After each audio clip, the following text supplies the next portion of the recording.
Well, hi, everybody, and a very, very pleasant day to you, as I'm sure it is, coming off a game of the century last night with the Padres coming from 6 runs down to beat the Dodgers in 11 innings to win 3 out of 4 in the series, despite ESPN SportsCenter afterwards asking Fernando Tatis Jr. what it was like to win 2 out of 3. But it was actually 3 out of 4. And Ramon Scott, thanks so much for joining me today. And first of all, I want your take on last night's game and the entire Padre Dodgers series this past weekend. Well, you can't ignore the obvious, Steve. Not only was it 3 out of 4, but it's a magical 4 out of 7. Now, don't put too much into that. They're going to play all those times. We talked about the season series, 19 games, but after what happened in the first series and given our attitude heading into this series, right? We did say it was a kind of a buy low point for the Padres, and they showed out, right? That's the saying nowadays. They showed out, and they showed us, Steve. Not only did they show us, they showed the entire country yesterday.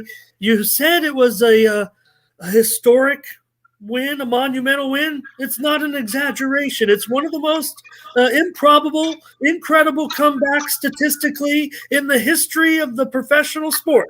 What the Padres did last night, it can't be understated. I'm not making this up. It's not hyperbole. Their comeback was the most ridiculous comeback. It's something that you see not even 0.01% of the time, teams trailing that late. You can get into all the – you might have saw some of the stats that came out. Maybe you even have it there, Steve. Sure. Not only does this bode well for our psyche and our attitude and our week – we're all excited and had a great night's sleep, but it also shows that this team is for real. We went in there limping just like the Dodgers did. I understand, Dodgers. You have problems too. So did we. And these guys found a way not only in those 2 games, those first 2 victories, but in yesterday's historic victory. Well, absolutely, Ramon. As you mentioned, I'm the stats guy for Bally Sports San Diego whenever we do the games. Of course, last night was an ESPN game, which made it even bigger because it was Sunday night baseball, in essence, the game of the week. You mentioned the numbers. Like Matt Vasgersian, the great announcer who used to do the Padres, said last night, the chances of the Padres coming back from 6 runs down were James Bond, .007. Chances being about 1 in 135, chances of 1 in 140. Just for significance, okay, so far this year, teams that were down by at least 6 runs had 0 wins and 49 losses. So the Padres were the first team to do that all this year. That's how historical it was, Ramon. I mean, the fact that the Padres came back like that was just unbelievable because it was on Sunday Night Baseball. As you know, the networks just overdo Yankees, Red Sox, Yankees, Red Sox, Yankees, Red Sox. Get rid of Yankees, Red Sox. The real series now is Padres, Dodgers, because not only did the Padres beat the Dodgers 4 out of 7 times, but every one of those games was a nail biter. Yeah, the first game they played in San Diego, the Dodgers won 11-6, but that game was tied 6-6 after 11 innings. So when these two teams play, I mean, the entire nation is watching. It's a big deal. As I say, it's a bigger deal than Yankees, Red Sox. And I think the country's got to experience that as well and agree. All baseball fans agree, all the talking heads. This is the series this year. And, hey, we're still in the role that we're always going to be in. So that's what made last night so fun. You know, Steve, I was a little disappointed and frustrated. I got to admit, it's 7-1. I thought, you know what, I'll do some chores, keep the game on in the background a little bit. Sunday night, little cleaning, little trash takeout, you know, things like that around the house. End of the week, looked like we were going to lose that game. At 7-3, I was right back in front of the TV because I have faith when these guys get rolling and the way they put it together. I mean, they did it with some newfangled baseball, but you know what? The Padres, they're a bit old school. They're stealing bases like no team in the league. They can move. They can go the other way. Sure, we had the long ball. We had the much incredible week for Fernando Tatis Jr. You talk about historic right there. I mean, just his 3 days alone were historic to a certain extent and very, very promising. And we're thankful that he's staying healthy at this point. But the Padres, hey, they're playing baseball out there. I don't know if the Dodgers are playing the same type of game. The pitching's there, certainly, but I think the Padres are playing maybe a little bit different than any other team in the league. Yeah, well, Ramon, let's take a quick recap on the games. I got my scorecards here. First of all, on Thursday night when the Padres won 3-2, to me, Defensive Player of the Year, when Jake Cronenworth knocked down that ball that Sheldon Noyce hit, the double play in the bottom of the eighth inning that kept the Padres ahead 3-2. I mean, that again was the Defensive Player of the Year. And then Friday night, of course, it started Fernando Tatis, the first of two straight nights hitting multi-home runs in the 6-1 win over Clayton Kershaw, no less. And then, of course, Saturday, the one game the Dodgers won 5-4. So many people are asking, why did you take Blake Snell out? Why did you take Blake Snell out? Well, you know what? Right now, Blake Snell's on a 90 pitch count, and he's been at 87. Yeah, Pierce Johnson came in and lost the game, but it kind of reminded me of years and years ago. One time, people were asking, why did Tingler put Johnson in there? It reminded me years and years ago when Dick Williams one time sent a guy up who struck out. One of the reporters asked him, he said, Dick, why'd you send the guy up? And Dick said, you know what? Call me in the seventh inning tomorrow night and tell me beforehand what to do. Don't tell me after. Because, Johnson been pitching well, just like in the first game when Emilio Pagan gave up 2 home runs. It was, why'd they bring in Pagan? Why'd they bring in Pagan? Pagan was 2-0 with a 1.13 ERA. Last night, why'd they bring in Nick Ramirez to give up 5 runs in an inning? Well, Nick Ramirez had pitched 4 innings before that and had 2 base runners, no run scored against it. So again, in retrospect, it's always easy to look back and criticize. But again, tell us beforehand what you should do, not after. I mean, it was just such a great, great series. And like you mentioned, Fernando Tatis Jr., multiple home runs Friday night, Saturday night, and one last night. And Ramon, the big thing he did last night too, remember? In the inning when the Padres won the game, he stole third base. And that put him in position to score on Eric Hosmer's fly ball to win the game. So Tatis, what a great weekend. If he did one more home run last night, I believe he would have been the 5th player since 1900 to hit multiple home runs in 3 straight games. I mean, he had an unbelievable week. If he's not the National League's Player of the Week, I don't know what the definition of one is. That's great. I was wondering about that last night. I did not see that stat come across, and I was starting to wonder if I should do a little research on it, so I'm glad you came up with it today. Steve, the play by Cronenworth is a great fundamental example of what you need to do as a defensive player to play the game correctly. The ball was absolutely scorched. I don't know what the exit velocity was on that one, but you mentioned it as the play of the year. Technically, right? He didn't even make the play, but what did he do? He knocked it down, and he had the ball right at his feet perfectly. Sometimes you cannot stop a ball that's smoked like that, right? Gave the great feed and the great turn, and even though it's his other shoulder, you're always wincing right now when Fernando's making over-the-top plays like he did, whether it's defensively or the way he steals and head first. That's what we're afraid of with our guy, but who are we to stop him, right? I mean, it's his enthusiasm and his leadership that's going to take us to where we need to go. So you just got to let him do it. We're just going to have to live with the consequences and hope that he knows in the back of his mind exactly what he's doing. And right now, Steve, it looks like Fernando does know exactly what he's doing. And you know what? Another thing, the fundamentals of baseball, amazing things happen, Steve, when you shorten your swing. When you don't get that big loop out there, it's not choking up on the bat anymore. But you saw in Fernando's kind of that first home run that he hit of the series where, it was just solid contact. I don't even think he followed through all the way. He just made sure he got the bat on the ball and let the barrel do the work. And that's what he really needs to do. I mean, everything else will take care of himself. For him, it's just a matter of getting on base. I'm kind of worried we're flip-flopping on our leadoff hitters a little bit. But, hey, he's fine up there too, or Grisham. You mentioned the defense too. I want to throw in Grisham's backhanded catch. Sure. That is major league quality right there. Profar did have an adventure out on a ball hit out into right field. So it still shows that while he's a great utility player, he's going to have some flaws. And he's not the regular right fielder, but we've seen when we've had the players that are out of position a little bit, when you got a professional center fielder like Grisham, I mean, even he had to be amazed by that, by his own catch, but yet he made it look fundamentally easy when you make a backhand catch. I mean, it landed, kind of in the pocket awkwardly, but that's how you make the play. Oh, yeah. Ramon, it's funny because the Padres have received quite a bit of criticism for their defense because they're making about an error a game. They're down very low statistically there. And, of course, so many are blaming that on their so-called fundamentals. And yet, when you look at fundamentals on the other side, they've stolen 5 bases 2 nights in a row. 10 in 2 games, some teams don't get 10 stolen bases in a month anymore because that's part of the game that's gone away. I've really – again, appreciated how they've played, the station-to-station baseball. Because, again, last night, Tatis's steal set up the winning run. I mean, and, the night before, Will Myers had 3 stolen bases. And people ask, okay, Myers had a great game Saturday. Why didn't he play Sunday? Well, he did pinch hit, but Myers still has a knee issue.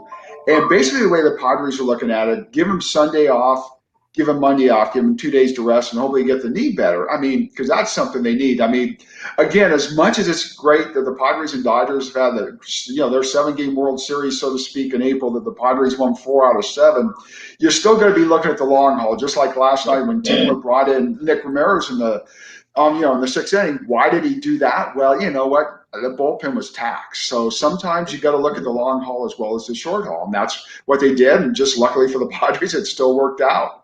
Okay, yeah, I mean, I'll give you the other side of the fence. I mean, the Padres have only won 9 of their last 17 games, but look at the competition we've faced. So looking forward to, playing some teams that maybe we can beat in the weeks to come. But I'm not so sure that the way that the things unfolded there, we've got a short 2-game set with Arizona, and that's definitely going to be worrisome just because of the nature of the emotions of that series. I mean, I don't know. I'm still on a high from last night. So in the bullpen, Steve, I'll just add before we get in the Arizona series a little bit. Look at the quality. I mean, there's no second guessing here. You're going to get a clunker from a guy or two when you're running them all out there every game, right? And look at the job they've done man after man. So even if you're the young guy in the group that has had some success, we're going to write it off for you. You might have to reassess where you are. And hey, when a new guy comes along, they can have some success. And when you're up against a really good team, they can really turn on you a little bit and exploit that. So no problem there. Everyone's a part of this team. And the bullpen, for as great as this ball club is, and we mentioned being able to have some depth when you got guys injured in the field like we have, well, with all those bullpen guys too, that's kind of a luxury at this point. Maybe the bullpen has been the most valuable part of this team still, despite all the other successes the team's having. Exactly. Another thing that's been big has been Yu Darvish's last 3 starts going 7 innings to help rest the bullpen. And Ramon, I do want to say one other thing about the Padres-Dodgers series. It's amazing the interest in it. I mean, I know I put up a post on Facebook, and this morning, 2 of the guys who commented were Tim Flannery and Kurt Bavacqua, both who played for the Padres, 35 years ago. I thought it was interesting what Kurt Bavacqua told me, though. He read all the comments on my Facebook post about the Padres and Dodgers, and Kurt said to me, he said, "Steve, you've got some Dodger fans on your Facebook page. Eliminate them." Okay, Kurt, I appreciate the advice because, as you know, Kurt Bavacqua, for those who don't know, in the mid-'80s when he was playing for the Padres and Tommy Lasorda was managing the Dodgers, they hated each other. I mean, Bavacqua called Lasorda, he called him a fat little Italian, and Bavacqua was really mad one time when the Dodgers pitcher Tom Niedenfuhr hit Joe LaFay of the Padres with an 0-2 pitch right in the head. It was interesting because Bavacqua went out ready to fight, but none of his teammates followed him. So, that was kind of interesting. And then, of course, Lasorda said, that Bavacqua was one of those type guys that you go and you get a limousine to bring him to the ballpark when the other team because he can't hit. Of course, that they had that banner back then, and I think it's going to start up again now, especially with stuff like the Dodgers claiming that Fernando Tatis Jr. peeked back on one of the home runs he hit against Trevor Bauer, and Dave Roberts, the Dodgers manager, even implied something may be done about that. We'll see down the road. But again, it was a great series, Ramon. And, of course, like you say, on from here. Well, let's touch on. I just want to add then just a little bit to close this out because I think a lot was made about some of the comments from Trevor Bauer and his back and forth with Fernando Tatis. And hats off to the competitiveness and the sporting nature of these two guys. I thought, Trevor Bauer is kind of like that guy who's always going to take that contrarian viewpoint. That's kind of what's got him into hot water. So it's almost not surprising that he kind of came to Fernando's aid a little bit and praised his exuberant behavior when he hit the home run. That's just the way Bauer's going to do it, right? All the fans are going to be outraged, and Bauer's going to take the other course and say, you know what, we need more of that in the game. And you know what?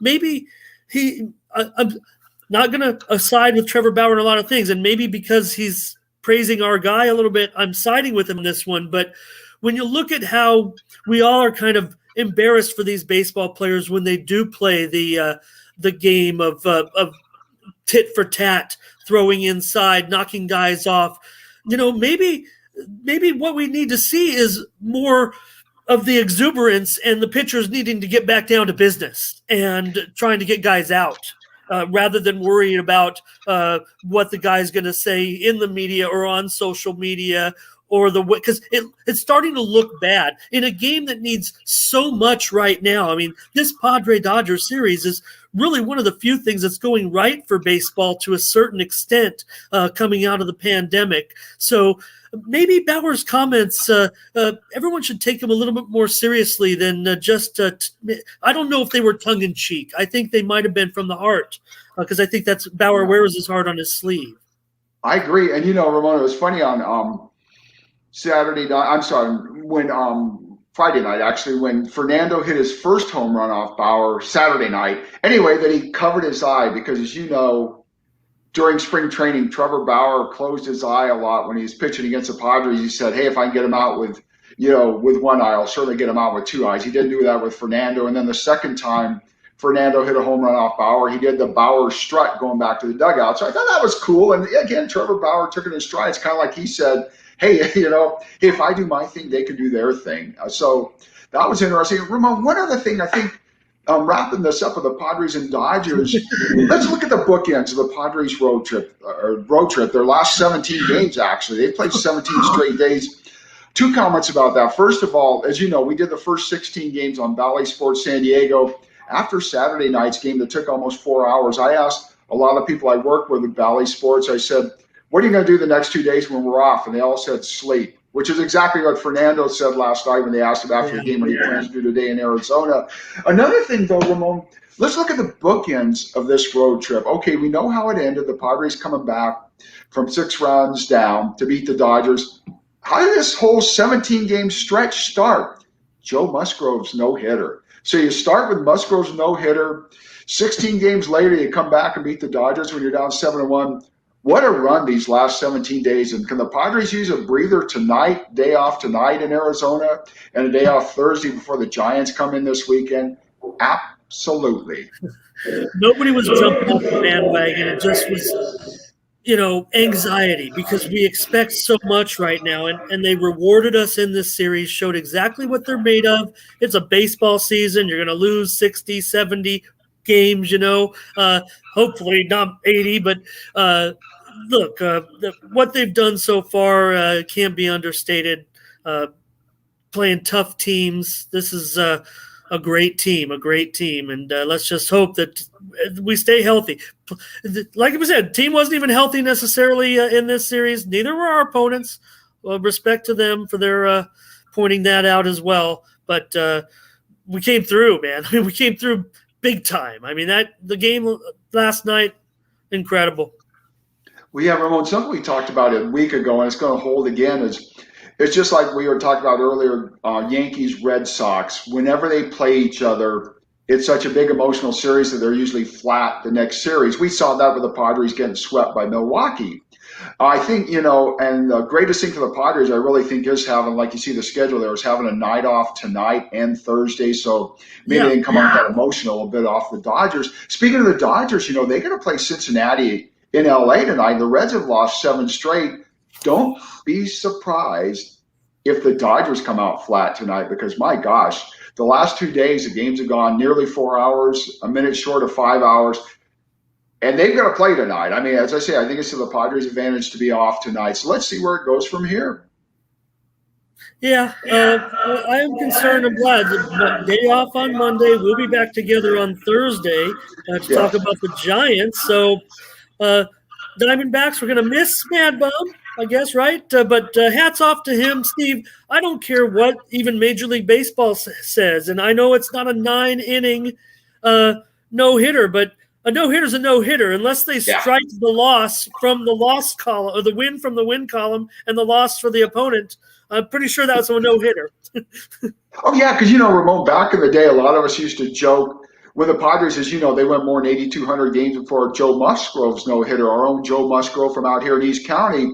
But back in the day before, it used to be like if you played 5 innings and the game got rained out from there, but it was you won 1-0 and this game was official, it'd be a no-hitter if you went 5 innings. We used to all joke about how the Padres' first no-hitter will probably be one of those games where they're ahead 1-0 or 2-0.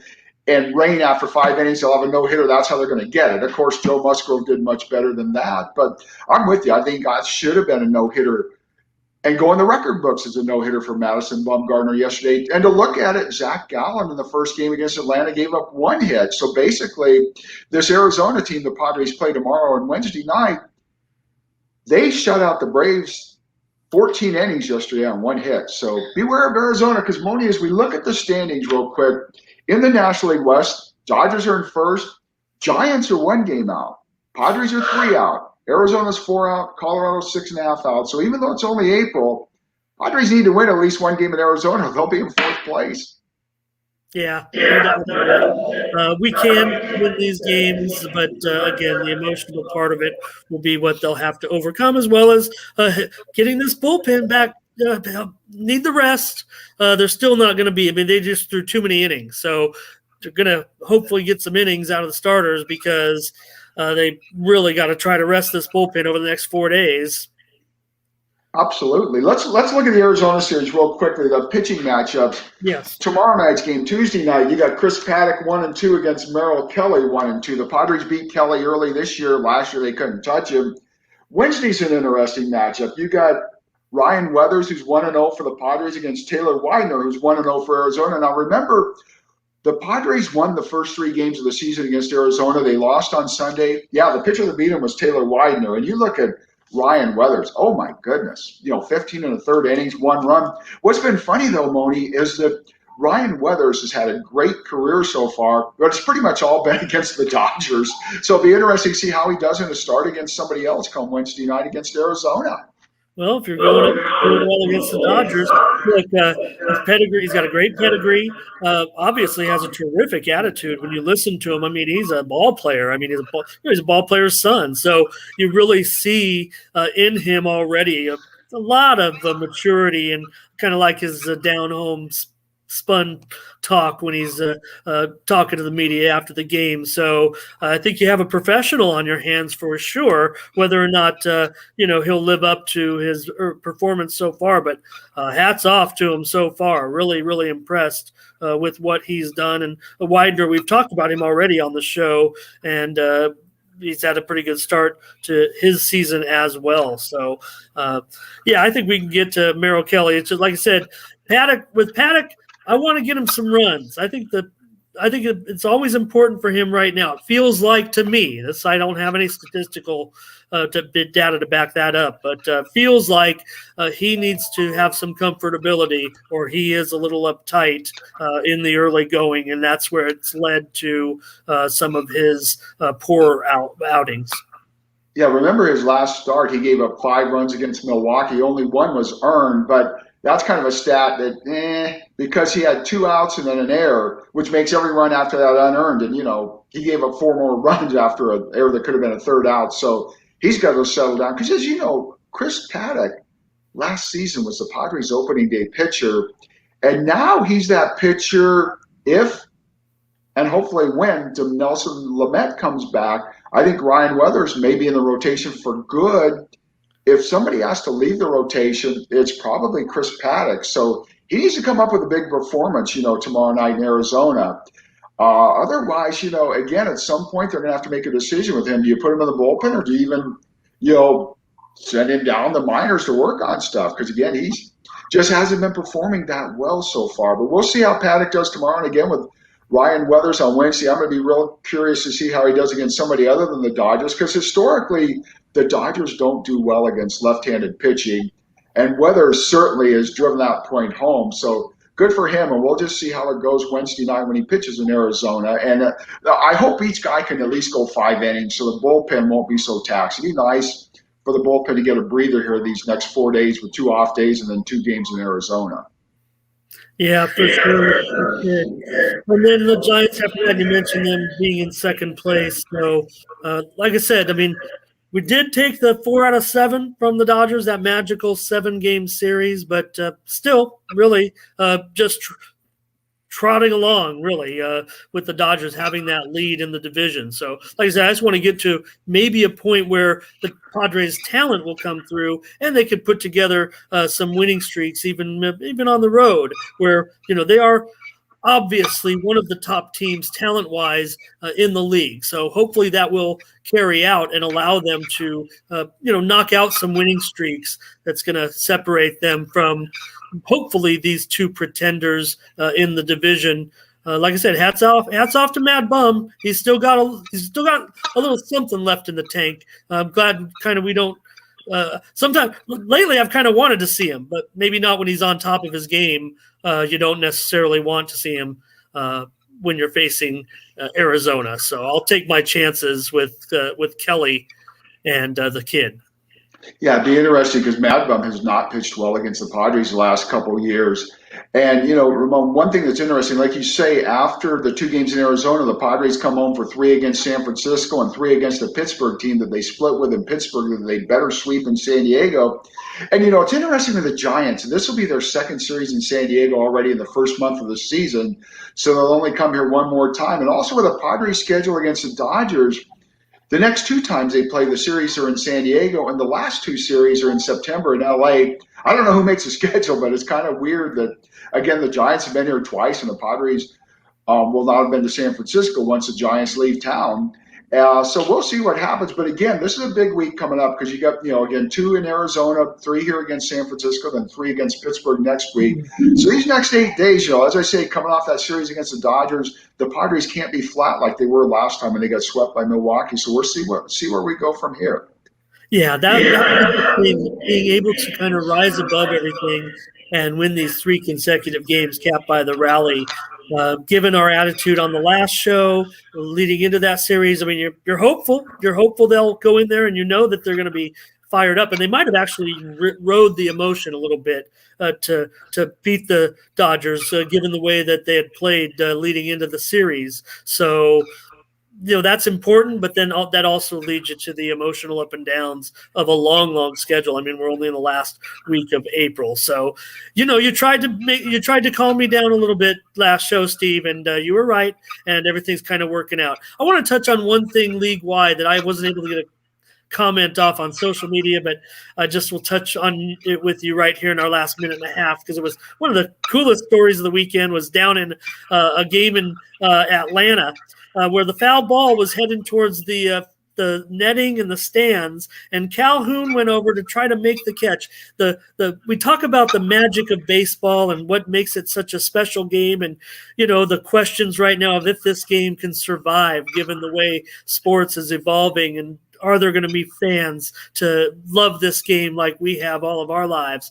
But as Calhoun went over to the stands to try to make the play, baseball is one of the few sports, I don't know if you really can name a sport where the fans can actually have a direct impact in the game where it is legal for the fan to participate in the demise, if you will, of the opponent. When the opponent reaches into the stands, we know the fan has just as every right to that ball. And the kid didn't make any move to push the Calhoun out. He just stuck his glove up.